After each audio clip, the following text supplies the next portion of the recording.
Bom dia, colegas. Bom dia, docente. Chamo-me Camila Xixava. Sou da turma de contabilidade no Instituto Superior de Telecomunicação e Imagem. E sim, hoje eu vou falar dos documentos comerciais e seus requerentes. Durante a minha apresentação, eu vou definir o que são documentos comerciais, vou falar da nota de encomenda, guia de remessa, talão de recepção, fatura, nota de débito, nota de crédito, recibo, cheque, talão de depósito, letra e livrança.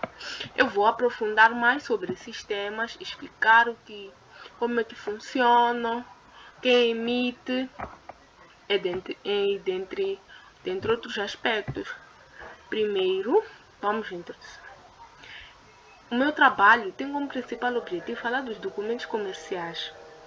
E documentos comerciais e documentos contabilísticos são registros formais que servem para documentar e evidenciar as transações financeiras e administrativas relevantes para a elaboração de relatórios financeiros, a análise de desempenho e cumprimento das obrigações fiscais. Os principais documentos contabilísticos são documentos de venda, fatura, nota de encomenda e orçamento, documentos de pagamento, recibo, cheque, também temos a fatura recibo, documento de controle e logística, guia de remessa, talão de recepção, entre outros. Então, vamos ao próximo passo, que são os documentos comerciais. Classificam-se em documentos internos e documentos externos. Documentos internos são aqueles que justificam transações dentro da empresa. Exemplo, requisição de materiais de um departamento para outro dentro da empresa, folha de salário. Externo são aqueles que justificam a transação dentro e fora da empresa. Exemplo, notas de encomenda, faturas, recibo, entre outros. Vamos falar do contrato de compra e venda, né? Eu acho que isso devia ser a primeira parte, antes de eu falar dos documentos externos e internos, mas já passou. A compra e venda é um contrato pelo qual um dos contraentes, vendedor, transmite a propriedade de um bem ou de um direito a outro contraente, comprador, mediante um preço previamente combinado. Então, um contrato tem que haver para os documentos comerciais, tem que haver um comprador e um vendedor. Então, esses dois vão combinar o preço para definir, sim. Então, vão combinar o preço, as condições de pagamento, entre outras coisas. Isso é um contrato de compra e venda. É, pois, um contrato bilateral ou honesto, porque o vendedor obriga-se a entregar uma coisa e o comprador entrega o preço, o dinheiro da coisa. Então, desde o momento que nós assinamos o contrato, eu que sou o vendedor, tenho o direito de te dar aquilo que tu me pediste. E tu, como comprador, tens o direito de me dar o valor que nós dois combinamos, ou que eu defini como vendedor. Vamos falar condições de compra e venda. Quais são essas condições de compra e venda que existem? Antes de se proceder a qualquer encomenda, temos que responder o que comprar, em que condições comprar. É necessário, portanto, proceder à escolha da mercadoria, quer em qualidade, quer em quantidade, e fixar condições como prazo de entrega, local, preço, forma de pagamento e etc. Então, primeiro, no momento de compra, temos que saber aquilo que nós queremos comprar, aquilo que é necessário para a nossa empresa. Não só mercadorias, mas também material de escritório e, sim, entre outras coisas. Temos que saber o que queremos comprar, temos que saber a qualidade e a quantidade. Isso quem pode nos fornecer a quantidade, a qualidade são os vendedores, através de um documento que explica por exemplo, cada item, que se encontra item, qualidade de item de cada produto. E para eliminar as dúvidas de quem paga despesas de transporte, de seguros e a responsabilidade de da Conservação, a Câmara do Comércio Internacional publicou as definições que ficam conhecidas por Incoterms, International Commerce Trade Terms, que incluem as abreviaturas a seguir indiciadas. Então, o trabalho também vamos falar dos Incoterms durante o trabalho, mas já dei uma introdução. Então, temos aqui fases e documentos de compra e venda. Temos a primeira fase, que é a nota de encomenda. A nota de encomenda, temos uma seta aqui que diz que sai do comprador para o vendedor. Segundo, guia de remessa, talão de recepção, liquidação. Liquidação é o momento que fazemos os pagamentos da fatura ou que definimos qual é a forma, sim, não é o pagamento, qual é a forma que nós vamos fazer o pagamento da fatura, e temos o pagamento. Então, durante o trabalho, vamos apresentar primeira etapa, primeira fase, segunda fase, terceira fase e quarta fase, mas já li. Então, contrato de compra e venda. A compra e venda de um contrato pelo qual um dos contraentes vendedor transmite a propriedade de outro bem. Isso já havíamos falado, acho que repetimos. Então, estamos na primeira etapa, que fala-se da nota de encomenda, definição e objetivo. A nota de encomenda é um documento comercial formal emitido por potencial comprador e um vendedor, indicando a sua intenção de comprar determinados produtos ou serviços sob condições específicas e um pedido oficial para que o vendedor forneça o que foi detalhado no documento. Sim, a nota de encomenda é um documento formal emitido pelo comprador a um vendedor. Então, quando eu quero comprar um produto, eu faço descrição de tudo aquilo que eu quero e entrego para a pessoa onde eu quero comprar. E em seguida, a pessoa que eu quero, ela vai me dizer se aquilo tem disponível ou não tem disponível. Vamos discutir as condições de entrega e dentre outros procedimentos. O principal objetivo de uma nota de encomenda é formalizar o pedido do comprador e fornecer ao vendedor todas as informações necessárias para proceder à encomenda corrente. A nota de encomenda serve como um registro escrito de acordo com a proposta, protegendo ambas as partes.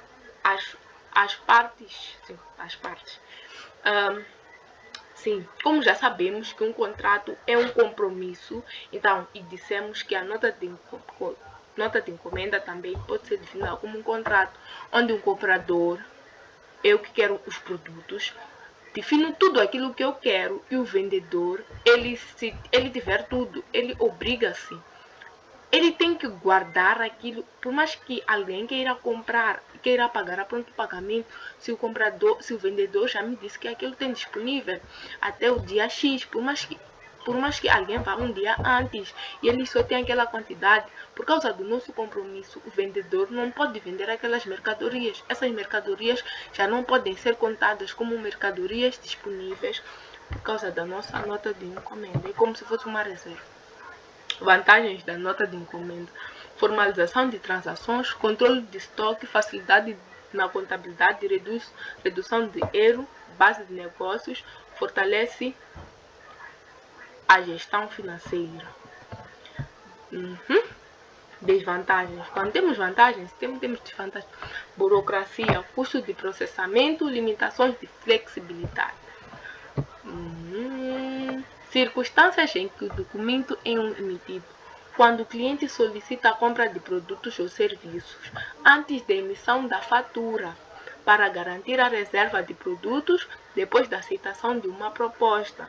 Antes da emissão da fatura, na nota de encomenda, já tem tudo: preço, quantidades, dentre outras coisas, para garantir exatamente. Eu havia explicado anteriormente que, se por exemplo o nosso vendedor, se alguém quiser comprar algo no nosso vendedor, esse vendedor só tem 100 garrafas de água no armazém, e nós pedimos para o dia 18, e alguém chega no dia 17 e pede 18, pode ser uma garrafa, uma garrafa de água, o nosso vendedor, ele não tem como tirar aquilo, porque nós já fizemos a reserva do produto. Depois vamos falar da guia de remessa. Guia de remessa é um documento comercial fundamental no processo de venda, usado para registrar e entregar um produto e servir como prova dessa entrega. Ela é emitida pelo vendedor para confirmar o envio dos produtos ao comprador. A guia de remessa é um documento que, no momento da entrega do documento, né, das mercadorias, as mercadorias elas vão com a guia de remessa para confirmação dos produtos enviados, para confirmação dos produtos recebidos. Por exemplo, eu pedi 100 canetas, 100 borrachas, 100 afiadores, 100 máquinas calculadoras. Então, na guia de remessa vão constar essas todas as coisas que eu pedi. Então, a pessoa que comprou vai fazer um check-in, check e depois vai ter que assinar que eu recebi XYZ. Se por acaso ali tiver, por exemplo, 100 canetas, mas eu só recebi 99, eu terei que falar com o meu vendedor e dizer que eu não recebi 100 canetas, eu recebi 99 canetas. Então, para isso que serve uma guia de remessa, para que não haja esse tipo de confusão. Temos função e importância. Vamos já falar da guia de remessa. Controle administrativo. A guia de remessa é utilizada para o controle e gestão de frotas de transporte. Prova de entrega. Serve como prova formal de que a mercadoria foi entregue. Contrato de transporte. Estabelece os termos de contrato de transporte e delimita a responsabilidade no transporte e na carga. Esse contrato de transporte significa que, quando eu que vendo emito uma guia de remessa, no momento da organização, eu primeiro tenho que contar com a pessoa que está a transportar. A pessoa que está a transportar tem que saber que ali tem 100 canetas. Essa pessoa tem que ver que ali tem 100 canetas para depois ir para o meu cliente encontrar também 100 canetas. Por isso que todos ali temos que aplicar um contrato, né? Todos ali somos responsáveis pelaquela mercadoria. Eu que vendo, a pessoa que transporta e a pessoa que recebe. Se a pessoa se eu que sou o vendedor, entrego a mercadoria para o transportador, por exemplo, para o motorista, e eu digo que aqui tem 100, e ele confirma que tem 100, e chegamos no cliente, o motorista e o cliente vê que ali só tem 99. A responsabilidade, dependendo do tipo de contrato, vai para o motorista, porque o motorista confirmou com o vendedor que ali temos 100 canetas. Acompanha a carga. É o documento que acompanha a documentação da carga. Serve para enviada ao destinatário. Segunda fase, temos a fase de entrega. O vendedor envia as mercadorias, dando assim execução à encomenda ou pedido feito pelo comprador. Guia de remessa. Então, a guia de remessa está na segunda fase. Este documento acompanha as mercadorias e serve para o comprador proceder à conferência dos artigos recebidos. Sim, eu já vou explicar. Talão de recepção é devolvido pelo comprador ao vendedor após recepção das mercadorias, confirma as mercadorias recebidas. Então, o talão de recepção é diferente.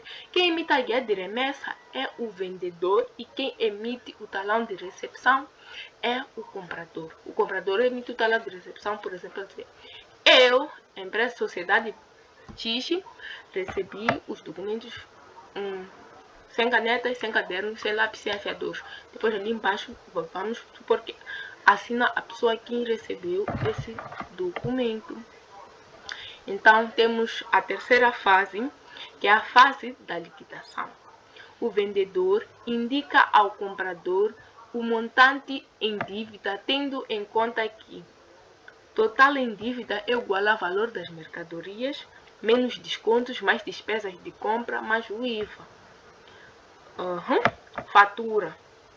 É o documento mais importante do contrato de compra e venda. É este comprovante oficial da compra. A fatura pode ser emitida até o 5º dia após a realização da operação. Por isso, pode ou não acompanhar as mercadorias. Então, a fatura é um documento muito importante para nós os contabilistas, porque para pessoas que, por exemplo, vendem, compram muitas coisas, sim, não conseguem fazer o pagamento ali naquele momento. A fatura ela só é emitida quando não há pronto pagamento, quando há um contrato de pagamento. Pode ser um contrato de pagamento de um dia, eu venho pagar amanhã. Claramente que ali vão te dar uma fatura que tu tens que pagar até amanhã. Então, a fatura, ela, como diz aqui, eu posso adquirir mercadorias e a fatura pode ser emitida 5 dias, mercadorias ou serviços, 5 dias depois da realização da operação. Então, a mercadoria, ela pode ser acompanhada da fatura ou como não. Os meus clientes podem vir levar mercadorias e depois de dias ou de horas mesmo, eu posso enviar a fatura pelo e-mail ou mandar pelos correios. As faturas podem ser classificadas em fatura de praça. O vendedor e o comprador são da mesma praça.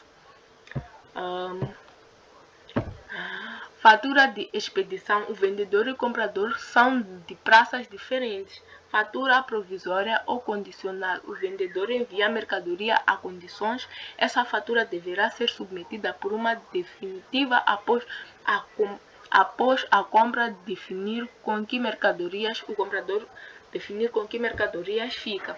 Fatura simulada ou proforma, documento por vezes utilizado no comércio internacional através do qual o vendedor dá a conhecer ao comprador as condições de fornecimento das mercadorias pretendidas. Então, nós aqui podemos emitir uma fatura proforma ou fatura provisória, mas essas faturas provisórias e proforma não servem para contabilidade. É como se fosse como